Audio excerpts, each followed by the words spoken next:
Un saludo afectuoso a todos los seguidores de nuestro podcast A Campo Abierto, ya con varios invitados e invitadas que nos han permitido hacer referencia de vidas muy particulares, ejemplares, cargadas de alegrías, de enseñanzas. Y hoy no es la excepción. Hoy tenemos a un hombre que ha dedicado su vida a formar, a educar, a ayudar. Un hombre amante de las causas perdidas y un hombre ante todo de una inteligencia superior. Bienvenido, doctor Harold Mosquera, a este podcast que esperamos tengamos una tertulia agradable, amena, que queremos conocer detrás de ese profesor de derecho, ese hombre trovador, pero ante todo ese gran ser humano, que nuestros seguidores vean que este caleño de padres chocuanos y ante todo un caucano de lucha, pues tiene mucho para dar de referencia, ha armado un legado enorme y ante todo ha sido un gran amigo. Gracias por visitarnos, por acompañarnos, Harold.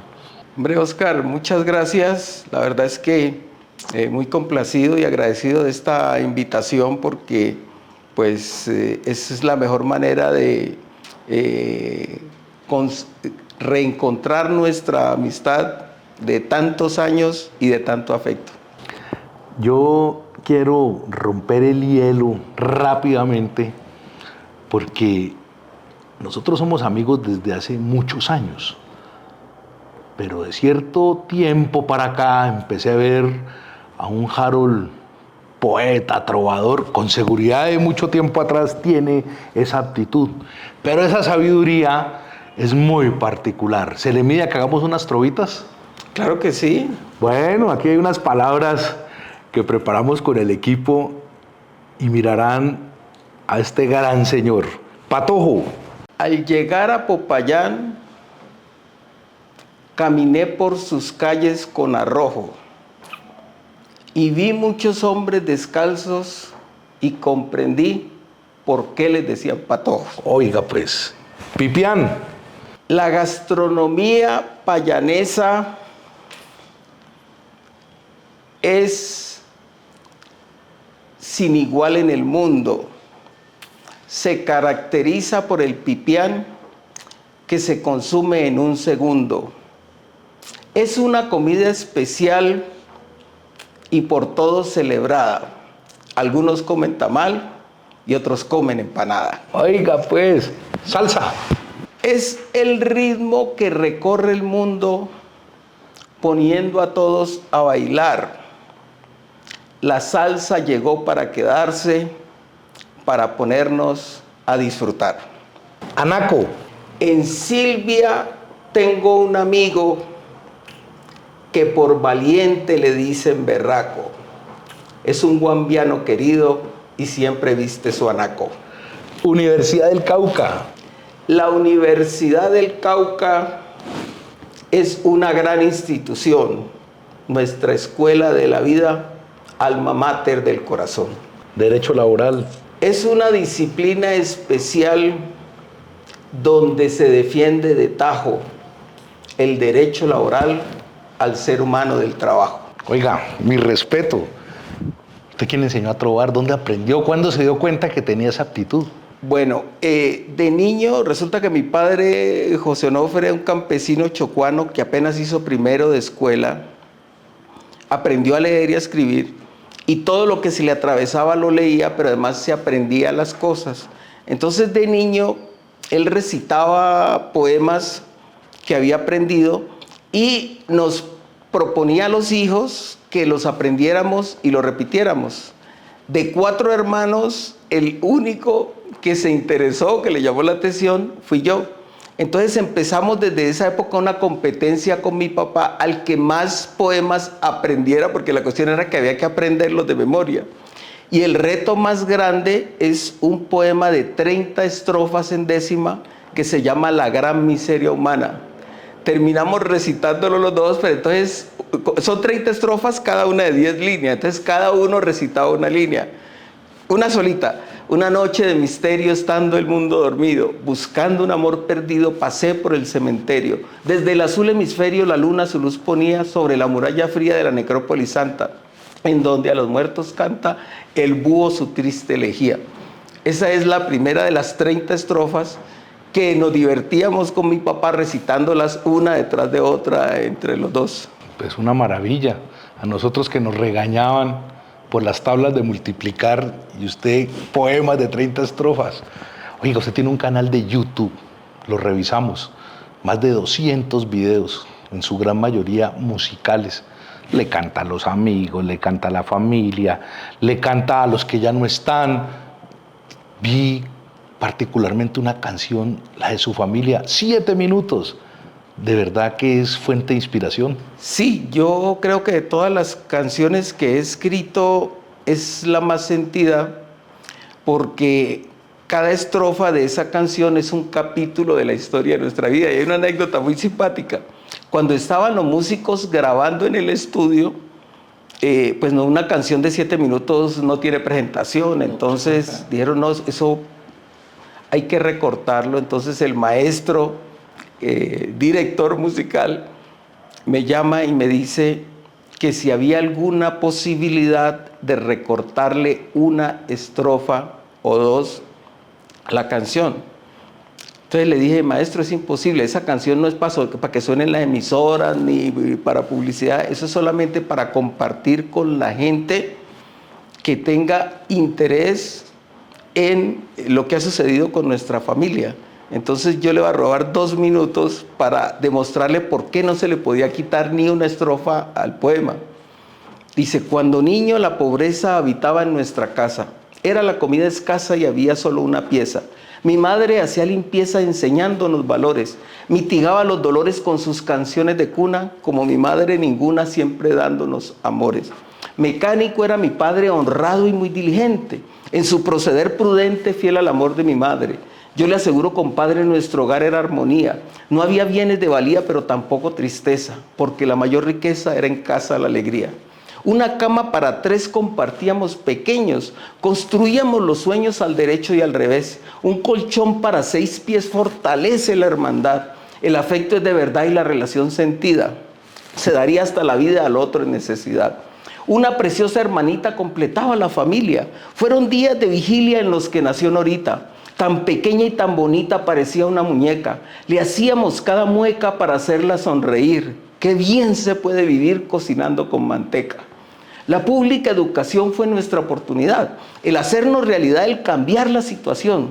Se estudia con devoción si es el hambre que motiva. Luchas por estar arriba persiguiendo la excelencia, sin perder esa decencia que la pobreza cultiva. Cuando cambiaron las cosas fuimos poco a poco progresando. Hay muy lento mejorando con más espinas que rosas. Hay situaciones hermosas cuando la meta se alcanza. Fructifica la esperanza haciendo ancho el camino. Justicia trae el destino si con firmeza se avanza. Mi madre joven murió dejando un dolor profundo. Se marchó en un segundo, su fiel corazón falló. Cuando ella se marchó, nada en la vida fue igual. Y aquel toque funeral vistió de luto infinito aquel hogar tan bonito que ayer fuera su ideal. Cuando una madre es buena, por la familia se juega. Su capacidad entrega con disciplina serena. Todo con afecto llena por bendición celestial. No hay nada más especial que su consejo sincero. Aquel que dice te quiero, así te comportes mal. Ahora mi padre no nos recoge de su legado. Como bisabuelo amado, premio justo a su encono. Su historia aquí relaciono como ejemplar y sencilla, que un día será semilla para quienes nos sucedan y tal vez mañana puedan confirmar que el oro brilla. Agradezco al Creador darnos tantas bendiciones, alegrías y emociones de incalculable valor. Una oración al Señor por tesoro tan preciado. Cada ser tan bien amado, cada alegría y tristeza. No termina como empieza cuanto aquí les he contado. Esa es la letra de la canción. Entonces, ¿cómo quitarle una estrofa? Imposible. Imposible, sería descompletar la historia, la crónica. Por eso quedó de 7 minutos la canción. Ahí usted habla de sus hermanos, los 3 mayores durmiendo en una cama, su hermano Emil, su hermano Jairo, y Norita es quien llega a darles la alegría. Sus padres chocuanos llegan atraídos por lo que es la industria azucarera y todo su industria, pero ante todo llega la sabiduría chocuana a ser una familia que se instala en el barrio San Luis. ¿Qué siente usted cuando piensa en la casa de sus padres, en una casa que está en un sector popular y que usted no olvida su niñez? Me han dicho que los diciembres allá está siempre en pantaloneta y en chanclas, compartiendo con los amigos de su niñez, tomándose sus cervezas, mezclándole un aguardientico, oyendo salsa. ¿Qué es el barrio San Luis? ¿Qué es la casa de sus padres, Harold? Bueno, ese barrio inició cuando sin formalización repartieron los lotes, casi como una invasión. Entonces, mi papá, que para ese entonces ya era mecánico, ya había dejado el corte de caña, que fue a lo que se vino del Chocó, consiguió su lote y empezó. Entonces nuestras primeras paredes fueron de esterilla y el piso de barro. Y nosotros corríamos, jugábamos, como dice la canción, había una sola pieza, pero todos los vecinos estaban en la misma situación. Entonces, ese ir viendo pasar los años y cada quien fue mejorando, cambiar la esterilla por el ladrillo, el cemento, el piso de barro, verlo convertir en piso de baldosa. O sea, toda esa evolución a través de los años hace que ese vecindario se convierta todo en una familia.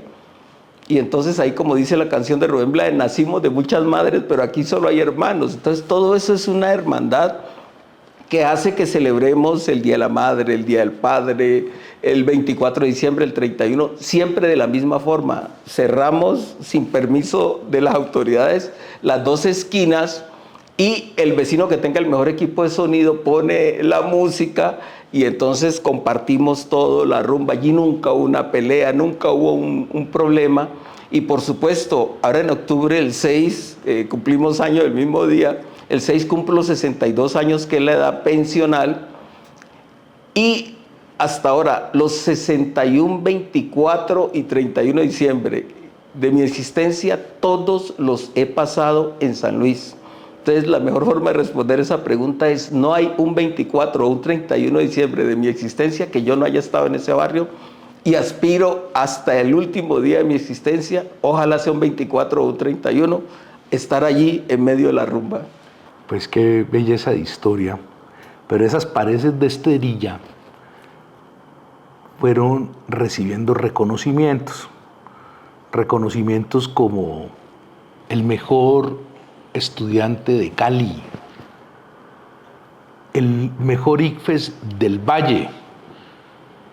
Todos reconocimientos a la excelencia académica. Y las paredes de la casa de sus padres se fueron llenando de todos esos reconocimientos. Ese campesino chocuano de primero de primaria, ¿qué sentía ver con cada reconocimiento que su hijo y sus hijos empezaban a romper una historia tal vez de no facilidades de acceso al estudio, pero ahora sí de frente a cambiar muchas cosas de la historia y hacia adelante a proyectar unos profesionales, unos seres humanos y un profesional que en el Cauca queremos mucho, con todos los reconocimientos, que de verdad nos llena de alegría, nos llena de orgullo? ¿Cómo es el tema de los reconocimientos? ¿Cómo lo siente, Harold? Bueno, lo que sucede es que ellos dos, mi papá y mamá, apenas habían hecho un año de escuela, apenas hicieron primero de primaria, porque en el campo no se necesitaba más. Y entonces, desde que tenemos uso de razón los hermanos, ellos fueron obsesivos porque había que estudiar y que la educación pública, que era la única opción para nosotros, era el vehículo, digámoslo así, para llegar al destino donde los sueños se convierten en realidad. Y nosotros le creímos. Entonces, aquí hay una anécdota que conecta con la pregunta y es esta: cuando vamos a la clausura del colegio oficial, el primero de bachillerato que se llamaba antes, que ahora es esto, yo ocupo el primer puesto.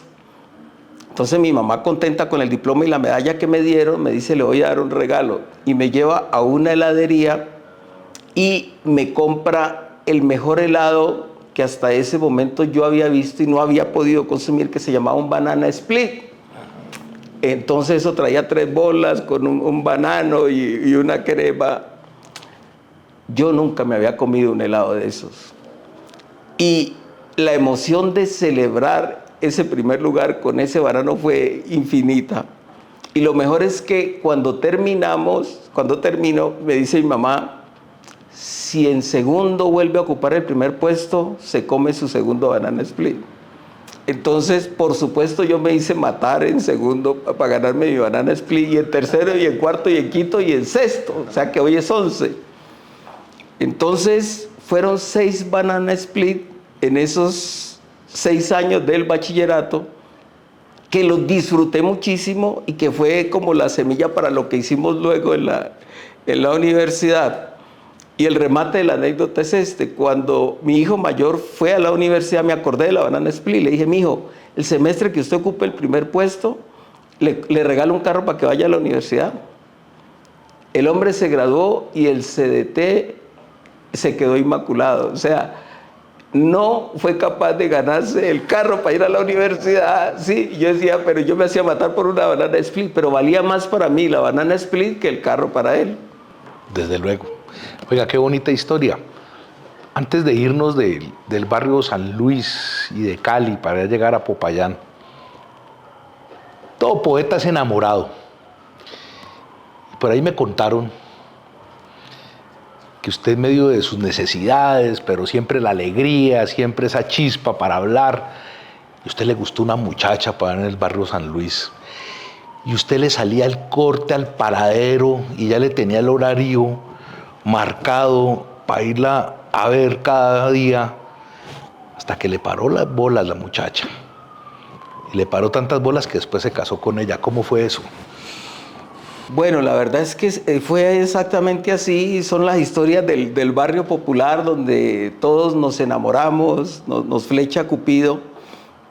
Pero eso era antes, ¿no? Y la cuestión es que ella, cuando yo le propuse, definitivamente me dijo que no, que pensaba que todavía no debía tener novio. Y entonces yo le dije, bueno, si algún día cambia de opinión, yo estoy atento. Me cansé de esperar, pasó un año y no me dijo nada. Entonces tomé la decisión de buscar un plan B.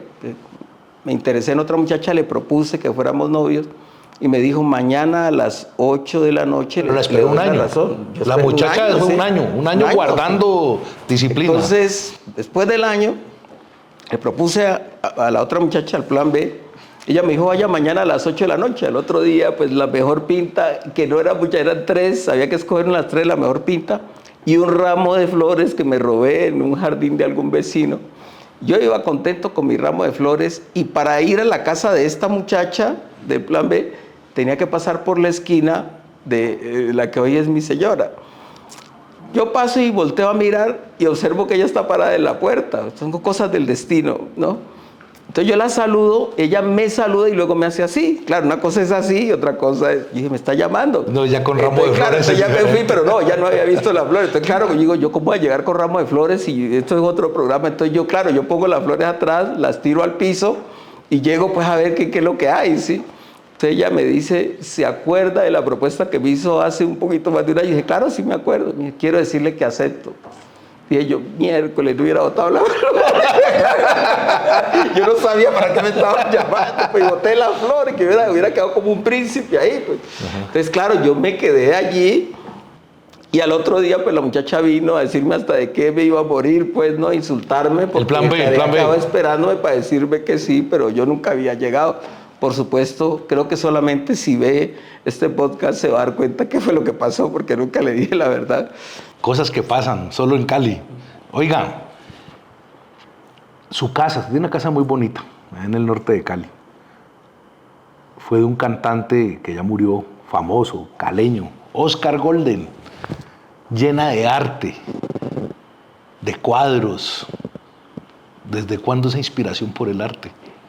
Bueno, eso tiene una explicación también en la historia de lo que estamos compartiendo. Resulta que yo siempre peleaba por ser el mejor estudiante de la clase en el colegio y había una sola materia en la que yo era negado, dibujo. Yo no podía hacer una plancha, yo no podía hacer un dibujo, y había una materia, todos los años había una materia que se llamaba dibujo, dibujo técnico, dibujo publicitario. Y si yo no sacaba una nota superior en dibujo, perdía el primer puesto. Entonces, con cada profesor de artísticas empecé a negociar que a cambio de no hacer una plancha me pusiera la nota con una exposición sobre arte, sobre la historia del arte. Entonces eso me llevó durante todo el bachillerato a tener que estudiar que a Picasso, que a Dalí, que a Van Gogh, que a Velázquez. Entonces, claro, yo negado para esas cosas del dibujo y la pintura, terminé amando pues todo lo que conocía, y entonces, claro, lo que he querido es tener en la casa, como recuerdo de esos tiempos, réplicas de todos esos cuadros de estos grandes maestros. Entonces, cuando alguien va a la casa, es como tener un pequeño museo allí donde voy contando la historia de cada cuadro, en qué museo está, en qué época se pintó. Entonces, ese fue el origen, era para no perder la banana split. ¿Ya? Pero bueno, le sirvió, le sirvió. Oiga, para dejar Cali, hay una historia que la has escrito, la has contado, la he contado a varios amigos, que es lo del estadero Estambul en Cali. Cuéntales a nuestros seguidores del podcast esa historia que te marca de niño de una forma muy fuerte, y yo creo que hace parte, es como un punto de inflexión en tu vida. Sí, es el año 1972, yo contaba 9 años de edad, y los domingos los amigos, lo que uno llama la gallada del barrio, el grupo de amigos que siempre andan juntos y son contemporáneos, se iban para Estambul, un balneario en la ruta de Cali a Palmira. Yo nunca había ido porque no había recursos, no había dinero para ir, pero un día llegó un tío de Venezuela, era época de la bonanza petrolera en Venezuela, llegó un tío con mucho dinero de Venezuela, y me vio el domingo aburrido. Me dijo, ¿qué le pasa? No, tío, no, aburrido porque mis amigos se van para Estambul y yo pues no puedo ir. ¿Y por qué? Entonces le conté lo del dinero. Me dijo, no vaya, me dio. Y por primera vez me fui con otros 12 vecinitos para Estambul. Empezaron a entrar, yo me quedé último porque yo nunca había entrado. Cuando fui a entrar me dijo el portero, usted no puede entrar. Dijo, ¿por qué? Y me dijo, es que aquí no se deja entrar negros.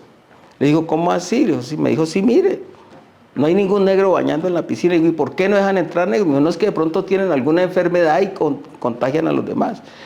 Y claro, pues yo en mi ingenuidad de 9 años le dije, pero es que una enfermedad no es cosa del color de la piel. Y dijo, pues los negros pueden traer una enfermedad y por políticas de la administración aquí no entran. Bueno, eso me causó pues un trauma porque era la primera vez que yo iba. Y pues me quedé esperando porque estábamos cerca del río Cauca, pues donde acostumbrábamos a ir a bañar, pues en un espacio distinto. Y yo esperé equivocadamente que los niños con los que había ido, todos entre 8 y 11 años, pues dijeran, no, entonces nos vamos. Pues resulta que todos empezaron con el mismo comentario, no, viejo Harold, pues vos al fin y al cabo nunca habías entrado, nunca habías venido, se fueron a bañar y me dejaron solo. Se me vinieron las lágrimas del dolor de la falta de solidaridad. O sea, yo no estaba llorando porque no me dejaran entrar, sino por la falta de solidaridad, que ningún amigo me acompañara. Entonces, pues, con ese dolor llorando me fui para la casa y me encontré con ese hombre tan sabio que era don Onofre. Me dijo, mijo, lástima que a usted tan pequeño le haya tocado pasar por eso, porque a uno lo juzgan por el color de la piel. El único consejo que le puedo dar es, yo he tratado de ser el mejor mecánico de Cali. Y cuando usted es el mejor en lo que hace, así no lo quieran, por cualquier consideración, lo tienen que reconocer. Procure ser el mejor. Si va a hacer deporte, procure ser el mejor. Si va a estudiar, procure ser el mejor. Y entonces eso cambió mi vida porque desde ese momento procuré ser el mejor y confirmé lo que decía don Onofre. Cuando uno es excelente, así no lo quieran, por cualquier consideración, por lo menos lo tienen que reconocer y respetar. Y vaya que ha sido excelente. Pero hay otra anécdota. Y ya empezamos a buscar el camino hacia la universidad.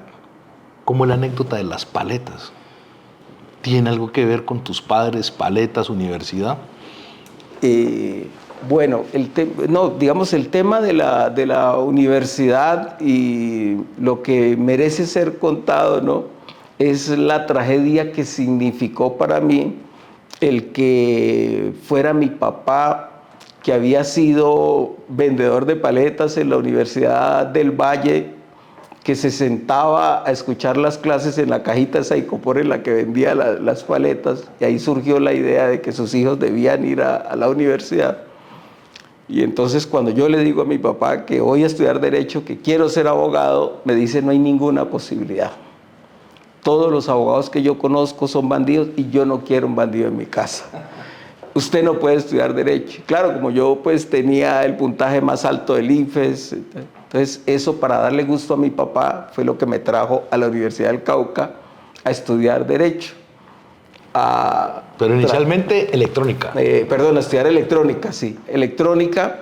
Y cuando me faltaba un año para terminar electrónica, pues como mi papá estaba en Cali y él no sabía qué estaba haciendo yo en Popayán, entonces sin decirle nada me matriculé acá para hacer mi primer año de Derecho. Entonces con una bicicleta iba de acá de Tulcán a Santo Domingo a las clases. Así mi último año de electrónica, antes de graduarme como ingeniero, fue mi primer año de Derecho. Y ya luego, pues claro, cuando me gradué en Derecho, que recibí la medalla Universidad del Cauca, ese fue uno de los días más emocionantes de mi vida, porque fue ver llorar a mi papá y a mi mamá de alegría y reconociendo, ¿no?, que el hijo de ese muchacho que vendía paletas en la Universidad del Valle se graduaba con esos honores y que tenía yo la oportunidad de mostrarle que no todos los abogados teníamos que ser bandidos, ¿no? Entonces he tratado en mi ejercicio profesional de cumplirle a mi papá pues en vida y mucho más ahora que nos está mirando desde arriba. ¿Nunca practicaste la electrónica? Sí, claro, sí. Porque una vez yo me gradué de ingeniero electrónico, pues usted sabe que el que se graduó de ingeniería electrónica en la Universidad del Cauca, en esa época lo buscaban las empresas. Claro. Y aquí llegaban anuncios de la Siemens, de la Ericsson. Entonces había trabajo, a mí me ofrecieron, pero yo ya había descubierto en ese año que yo había nacido para ser abogado. Entonces decidí, entonces claro, me quedé trabajando esos 4 años porque mi papá me dijo, bueno, usted ya tiene su título de ingeniero, va por su cuenta ya. Entonces me cortó los servicios, ya no tiene más apoyo, pero realmente yo ya no lo necesitaba, ya yo como ingeniero tenía facilidad, digamos, para resolver la situación económica mientras me graduaba, y de hecho me vincularon. Yo me gradué en diciembre y en enero ya estaba vinculado como profesor, como ingeniero, como profesor de la universidad. Mientras me gradué, o sea que tuve la doble condición de profesor y estudiante de Derecho esos 4 años, sí. Fue también una época muy, muy grata. Bueno, pero uno diría, bueno, este man se la pasó fue comiendo libros, pero resulta que no. Tuvimos la oportunidad de compartir esa época universitaria y era un gran basquetbolista. Fue selección Valle y en la Universidad del Cauca también mostró gala de ser un hombre excelso también para el deporte, para el baloncesto. ¿Cuándo inicia usted en el baloncesto? O sea, ¿por qué alguien que trova, que es poeta, que rumbea, que enamora, que es estudiante, pero fuera de eso le queda tiempito para jugar basquetbol? Lo que pasa es que en los barrios populares el deporte es la mejor herramienta para enfrentar el riesgo de los vicios, de las adicciones.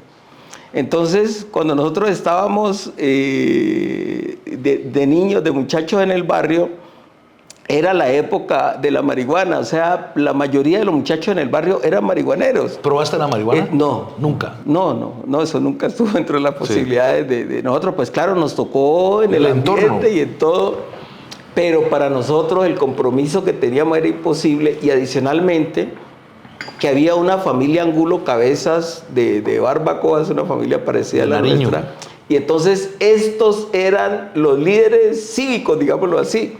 Entonces uno de los Angulo Cabezas era el maestro del fútbol, otro era el del basquetbol. Entonces los que éramos troncos para el fútbol, que era mi caso, teníamos que ir al basquetbol.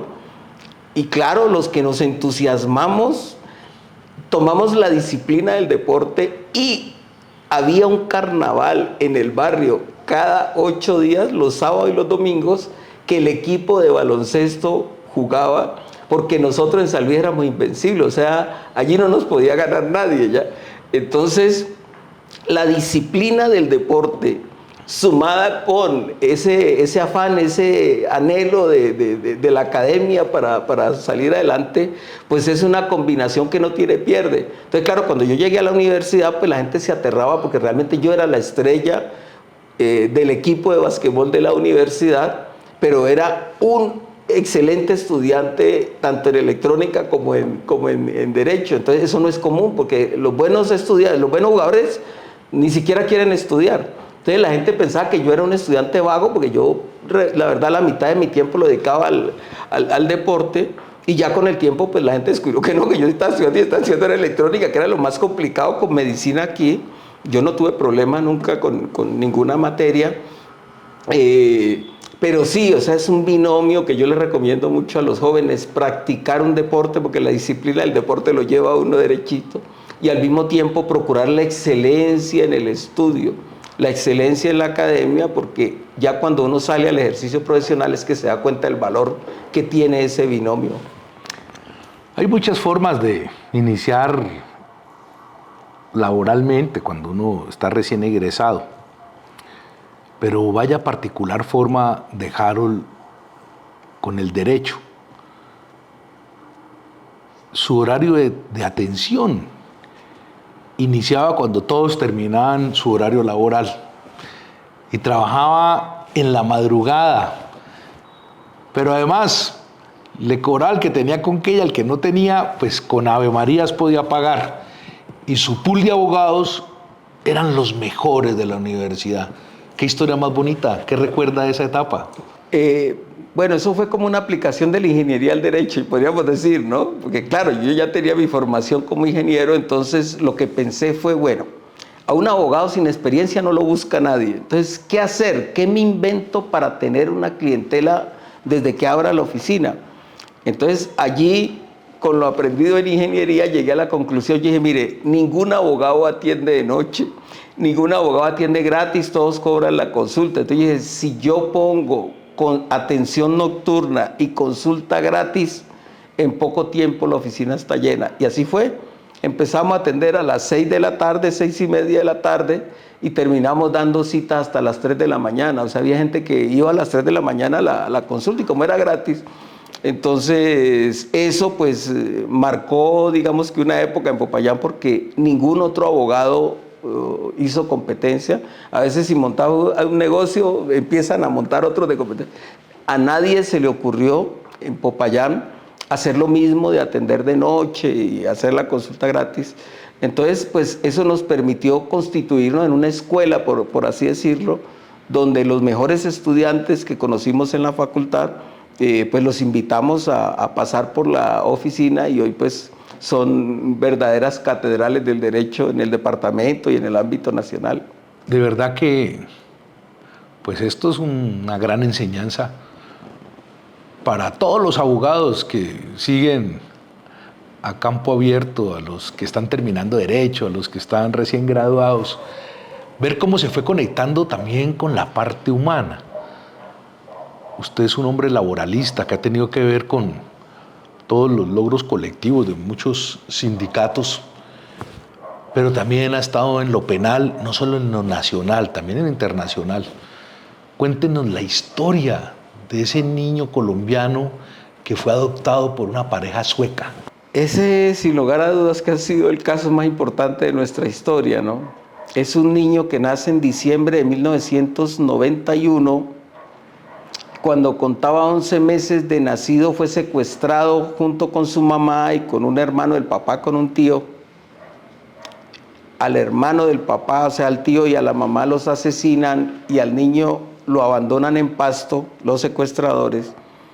Allá lo toma Bienestar Familiar, y creyendo que es un niño abandonado, se lo da en adopción a unos suecos. A mí me buscan ya en el año 93 los abuelos que no sabían qué había pasado con la mamá del niño ni con el niño, para que les ayude. Fueron una noche de nuestras atenciones Y a mí me interesó el caso porque en la ingenuidad de quien no tiene experiencia creí que era algo que podíamos resolver fácil.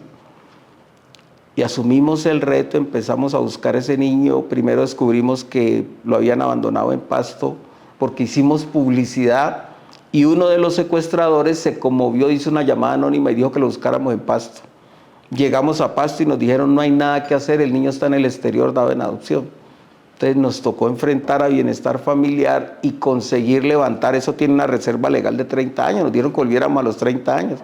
Entonces estrenamos la acción de tutela consiguiendo que un juez dijera en esa época, apenas estaba empezando la tutela, que diera la orden de que nos dijeran dónde estaba ese niño, porque el niño era secuestrado, el niño no era un niño abandonado, sino secuestrado. Y anulamos la adopción y le ordenaron a los suecos que nos devolvieran el niño. Entonces le dije a la abuelita, nos tocó hacer rifas, volviendo al pipián, en tamales y empanadas de pipián, de todo. Conseguimos la plata y nos fuimos a Suecia por el niño con la abuelita. Cuando llegamos allá, Amnistía Internacional promovió un encuentro con los adoptantes y ese encuentro fue prácticamente el cierre del proceso, porque cuando la abuelita vio que el niño tenía 5 años, que hablaba sueco, que creía que eran sus padres, ya sabíamos que la mamá la habían asesinado, el papá estaba desaparecido, me dijo, ese niño se tiene que quedar acá. Entonces firmamos un acuerdo para que el niño se quedara en Suecia, que cada 2 años la abuela fuera a visitarlo, que aprendiera el idioma español y que cuando cumpliera los 18 años los suecos lo trajeran acá para integrarlo con la familia. Entonces gracias a ese proceso tuve ocasión de ir como en 3 oportunidades a Suecia, porque pues me tocó redactar el acuerdo. Entonces en una cláusula especial para mí puse que por cuenta de la familia sueca, el abogado de la familia colombiana iría en los primeros viajes a verificar que el niño, que estuvieran cumpliendo pues lo pactado, que aprendiera español, etc. Pero ya después del tercer viaje me dio pena porque realmente yo ya no tenía nada que ir a hacer allá, yo estaba yendo a pasear, me divertí mucho, conocí Europa, pero realmente ya el tema estaba resuelto y efectivamente cuando el niño cumplió los 18 años lo trajeron y se integraron las familias como correspondía. ¿Cómo es la relación con tus hijos, Harold? La relación con los hijos, bueno, pues afortunadamente nacimos en un hogar, en una familia donde prevalecía la unidad, como refiere la canción. Entonces no es otra cosa que replicar lo que aprendimos de nuestros padres, especialmente mi papá que fue tan sabio y tan especial. Entonces no he hecho otra cosa que tratar de emular, de copiar lo que fue nuestro papá con nosotros. He tratado de ser exactamente igual, porque no he tenido un mejor ejemplo, he tratado de ser igual con los hijos. Qué chévere, de verdad que eso pues permite que haya réplica de la sabiduría de don Onofre en Harold, va los hijos, próximamente nietos, pero ahí va la descendencia. En una de sus canciones de YouTube pudimos percatarnos de que hace referencia al consultorio jurídico de Unicauca. ¿Cómo son los inicios de ese consultorio? Bueno, el consultorio jurídico es el primer laboratorio, digámoslo así, el primer lugar donde los estudiantes pueden confirmar, los estudiantes de Derecho próximos a graduarse pueden confirmar que con el conocimiento que tienen todavía no pueden resolver ningún problema, o sea que están, como se dice, en pañales. Entonces es demasiado importante. Yo estuve muchos años asesorando a los muchachos en el consultorio jurídico, pero además cuando me correspondió intenté resolver la mayor cantidad de problemas que encontré allí en el consultorio. Y entonces pues todos esos años de ejercicio profesional y de vida compartidos con la gente más humilde, que es la que no tiene para pagar un abogado, en el consultorio jurídico motivaron dejar como recuerdo de esa institución esa canción. Yo me atrevería a decir, sin exagerar, que quizás sea el único consultorio jurídico en el mundo que tiene una canción. Eso no se acostumbra. Yo también estoy seguro de eso. Y que la canción no fue un ladrillo, fue una canción muy bacana. Le voy a preguntar por unas personas que muy seguramente marcan su vida por la amistad y por la cercanía. Clemencia Mina, ¿qué es para usted? Clemencia Mina es una amiga, una hermana y un referente. Cuando llegué a Popayán, pues había días en que no teníamos para el almuerzo, si almorzábamos no teníamos para la comida. Y el papá de Clemencia era representante de la Cámara, era congresista. Entonces era la única casa de Popayán donde nos abrían las puertas y nos recibían y nos trataban como si fuéramos de la familia. Entonces de esa época nació una amistad que, bueno, como dicen en el matrimonio, hasta que la muerte nos separe, la queremos muchísimo. Hoy es notaria, ha sido una persona muy destacada en el departamento. Su papá, pues imagínate, fue parlamentario. Su abuelo fue de los primeros negros generales de la República, Juan Zape, junto a José Prudencio Padilla, ¿no? Entonces ahí, bueno, hay mucho que decir, pero especialísima para mí. Néstor Raúl Charrupí. En el ámbito profesional y académico, yo diría que un segundo padre, porque yo llegué a Popayán sin familia, sin personas cercanas, y cuando Néstor Raúl aparece fue el primer afro magistrado del Tribunal Superior, pues compartimos amistad y fue como un guía, como un mentor en lo que tiene que ver con el mundo del derecho. Fue como un faro que iluminó el camino que nosotros decidimos seguir. Y bueno, siempre lo recordaré con muchísimo afecto y reivindicaré su legado en el departamento del Cauca y en Colombia. Ray Charrupí. Ray fue, digamos que una herencia que me dejó Néstor Raúl, un sobrino, una persona con un talento especial para muchas cosas, pero con una personalidad y un temperamento único, no tiene con quién compararse. Entonces aprendí, porque yo inicialmente traté de que Ray fuera por la misma línea que iba yo, y bien pronto me di cuenta que eso no era posible. Entonces, cuando me entendí que no era posible que él siguiera la línea que yo seguía, le propuse que fuéramos como la línea del tren. Le dije, usted va por esa línea, yo voy por esta, buscamos el mismo destino.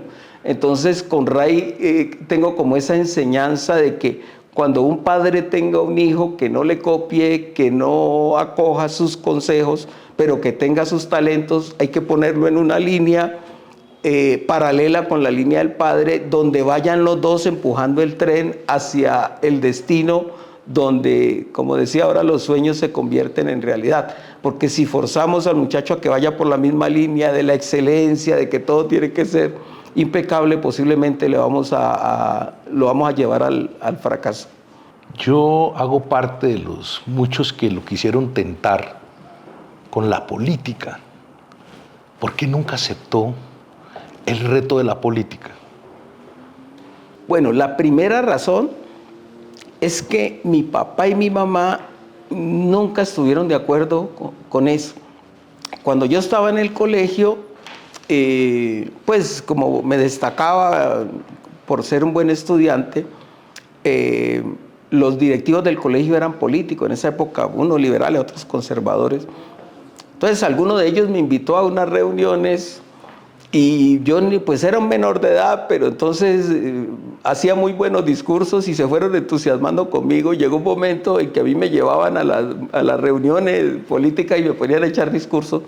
Y yo inspirado, pues lógicamente como siempre tuve esa inquietud por hacer las cosas muy bien, yo leía y mejoraba el discurso. Y entonces ya me estaban perfilando como un líder. Y cuando mi papá vio eso, me dijo, mijo, venga, de hecho yo siendo menor ya estaba tomando trago, pues en una campaña se bebe por donde quiera que uno vaya, entonces yo llegaba a la casa pues en tragos, y mi papá me dijo, no, esto no es proyecto de vida para usted. Entonces fue cuando me sentenció, porque ya esta gente me tenía esta beca para que estudiara Derecho en la Universidad de Santiago de Cali, ¿no? Entonces esa fue otra de las razones del destino Popayán para alejarme de ese mundo. Y la verdad es que a mí me hubiese encantado ser un político, me hubiese encantado, pero el problema ¿cuál es? El problema es que por la forma como se hace la política en nuestro país, pues no pude conectar, porque yo tengo un problema. Si yo le prometo a alguien algo, yo se lo cumplo. No me gusta ni al cliente ni a nadie estarle diciendo mentiras de lo que no puede ser. Y yo veo que en política... Bueno, pues a casi todo el mundo le cumple. Porque sí. la del plan B todavía está esperando las rosas. Bueno, pero no era un tema político. Bueno. No era un tema político. Pero sí, la verdad es que o sea, me hubiera encantado ser político, me hubiera encantado, pero si en política uno encuentra gente buena, gente con intenciones de resolverle a la comunidad sus problemas, yo hubiera sido político feliz. Pero creo que es otra forma de hacer política, el ayudarle a resolver a la gente sus problemas desde donde lo hacemos nosotros, que es desde el derecho. Pero me interesa mucho la política, estoy atento de todo lo que pasa, analizo, por supuesto participo, porque cada vez que hay elecciones, yo en alguna época creí que no se debía votar. Después de que Carlos Gaviria fue candidato, que era nuestro amigo, decidimos votar y ya nunca dejamos de votar. Pero sí, la verdad, sí, la política, usted que ha estado en ese mundo, fuera de otra manera, usted comprende lo que estoy diciendo, yo hubiera sido feliz siendo un político por la gente. Además de los mejores discursos que en Popayán he visto ha sido el de Harold Mosquera. En la época del doctor Carlos Gaviria, haciendo política, vi a Harold lanzado, haciendo discursos de las mismas jurisprudencias del doctor Gaviria, con la dosis mínima, ¿sí? con la eutanasia, y eso lo llevó al discurso y a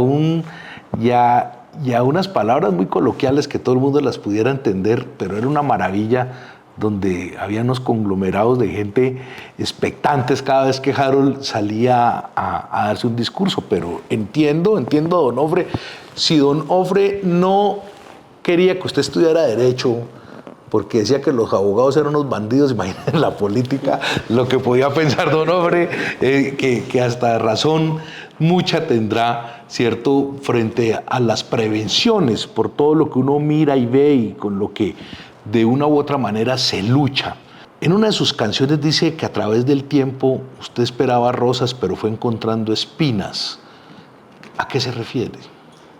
Bueno, la verdad es que el verdadero sentido de la vida, pues es lo que he aprendido en estos años de existencia, está en superar los obstáculos que el destino interpone entre nosotros y nuestros sueños.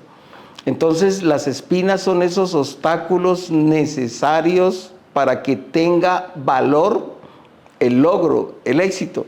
O sea, si no hay espinas, si todo es color de rosa, si todo sabe a miel, el éxito no tiene valor o no produce felicidad. Por eso es que hay personas que se suicidan. En el barrio nuestro nunca nadie se suicidó, pues, o sea, ya usted con hacha y machete tenía que resolver todos los problemas, entonces no era una opción quitarse la vida para resolver, o sea, era un cobarde el que se quitara la vida y no enfrentara el problema y lo resolviera. Entonces, son más espinas, son más los obstáculos que uno tiene que superar para llegar, pero lo importante es que siendo menos las rosas, la felicidad es mucho mayor, ¿sí? Entonces, a eso hago referencia con el tema de que fueron más espinas que rosas, pero esas rosas bien valieron la pena, pues todos los efectos de las espinas, ¿sí? Yo le iba a preguntar, ¿quién ha sido su ídolo? Pero ya nos respondió en cada línea que su padre y su madre han marcado su vida y con seguridad han sido sus ídolos, su mayor referente. Pero quiero preguntarle por alguien. Barack Obama, ¿cuándo lo conoció? ¿Cómo ha sido su vínculo frente a las políticas de Barack Obama? Un negro presidente del país más poderoso del mundo. ¿Qué reflejos ve usted en esos logros que los negros han logrado conseguir a través de la política? ¿Qué sientes tú? Bueno, es para nosotros un referente, un ejemplo y el sueño de que un día Colombia tenga un Barack Obama. Complicado porque se necesita un ser humano excepcional, en primer lugar para poner de acuerdo, en el caso nuestro, a todos los negros. Tenemos un problema en el país. Entre nosotros no nos ponemos de acuerdo, peleamos, nos enfrentamos, le ponemos zancadilla al otro. Entonces la causa negra es una causa muy difícil, porque si usted trata de ayudar, de resolver, de unir, se vienen en contra suya, lo atacan. Entonces el que quiere ser líder tiene ese problema. O sea, entonces, no basta con solo ser negro. Correcto. Hay que tener otros ingredientes. Entonces Barack Obama tuvo la magia de convencer a todos, pero no solamente a los negros, sino de convencer a todos los norteamericanos o a la mayoría de los norteamericanos de que él no iba a ser el presidente de los negros, que solo se iba a ocupar de su gente, sino que iba a ser el de todos los norteamericanos. Entonces, ese ejemplo de cohesión, de unir a la gente, de convencer a todo un país, esa manera de hacerlo sin ningún escándalo de corrupción. No oye un escándalo, el tipo sale con su esposa, con sus hijas y todo el mundo lo aplaude porque nada, que se robaron esto, que la unidad, nada, absolutamente nada. Entonces todo eso lo hace muy grande y pues para nosotros un referente. Yo tuve ocasión de conocerlo por un curso que fui a hacer a los Estados Unidos cuando estaban tratando de implementar el sistema acusatorio, de traerlo para Colombia. Hubo un curso para 100 abogados de América Latina sobre el sistema acusatorio y para mí pues fue muy grato porque al final los profesores calificaron y consideraron o me designaron como el mejor estudiante de ese curso y en razón de eso me pidieron que diera el discurso pues el día de clausura en nombre de los alumnos del curso. Entonces fue la oportunidad de tener pues una fotografía con el presidente, pero adicionalmente un momento muy grato para mí porque pude confirmar el valor que tenía todo ese recorrido que habíamos hecho. O sea, esas cosas que para nosotros parecen sencillas, esas cosas de la cotidianidad, por ejemplo aquí en Popayán, cuando uno las lleva a esos espacios internacionales, las comparte y las explica, causan una impresión grandísima. Porque yo no hice otra cosa en ese curso que contar los casos de aquí a Popayán. Y eso maravilló a todo el mundo, la forma como yo los contaba y como decía que los habíamos resuelto acá en Popayán.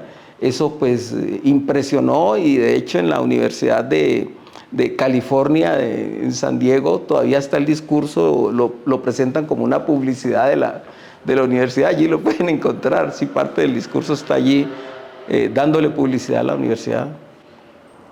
Oiga, yo debo confesar que he estado feliz, muy contento de que Harold, que ha sido mi amigo, que lo admiro enormemente, que lo quiero, que ha hecho parte de muchas cosas donde nos hemos encontrado, compartido, hemos rumbeado, hemos tomado trago. Es un excelente contertulio, pero además siempre enseñando, siempre declamando, trovador, poeta, electrónico, abogado, basquetbolista, polifacético por donde quiera que se le vea, pero ante todo un gran ser humano. Gracias de verdad, Harold, por hacer parte de este proyecto y realidad que es el podcast A Campo Abierto. Definitivamente uno no es de donde nace, sino donde lucha. Y esto ha sido la historia de Harold, un hombre que la Universidad del Cauca le ha dado todo, que está próximo a pensionarse. Tiene que buscar un abogado bueno, ¿no? Que le ayude con la pensión, ¿sí?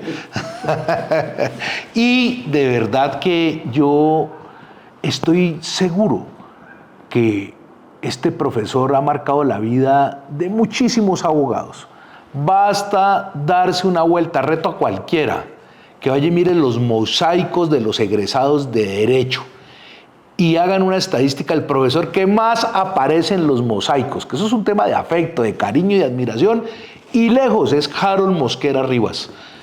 Harold, gracias por todo lo que has hecho por los caucanos, por seguir siendo un referente, por esa conexión con la juventud, por seguir haciendo del derecho una carrera de alta sensibilidad social, porque nosotros en este mundo mercantil no podemos dejar que se pierda la humanidad de las profesiones. Y en esto tú marcas un referente muy amplio y grande.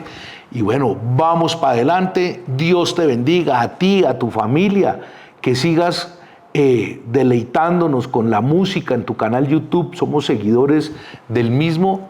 Y para adelante, toda la salud, toda la vida para ti, para tu familia y para adelante, Harold.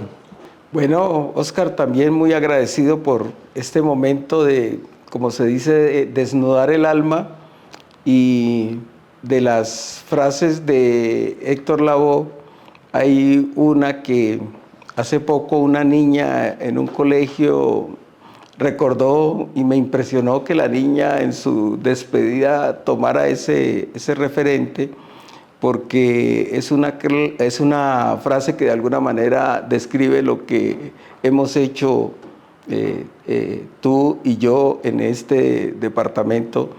Y la frase de Héctor Lavoe dice más o menos que es muy chévere ser grande, pero es más grande ser chévere. Así es. Entonces, pues esa amistad que hemos compartido ha sido gracias a eso, a que hemos arrancado de abajo en el propósito de ser grandes, pero no nos hemos olvidado que es más importante, siendo grandes, ser chévere, que la gente nos identifique siempre como las mismas personas desde el primer día en que nos conocieron. Entonces, muchas gracias, Oscar, y seguiremos compartiendo nuestra amistad. Ojalá ahora que me pensione con mucho más tiempo y mucha más alegría, salsa, que tanto nos gusta, y bueno, los amigos que quieran compartir con nosotros. Este es su podcast A Campo Abierto. Gracias por seguirnos, gracias por apoyarnos. Que Dios los bendiga. Gracias, Carlos. Gracias, Oscar.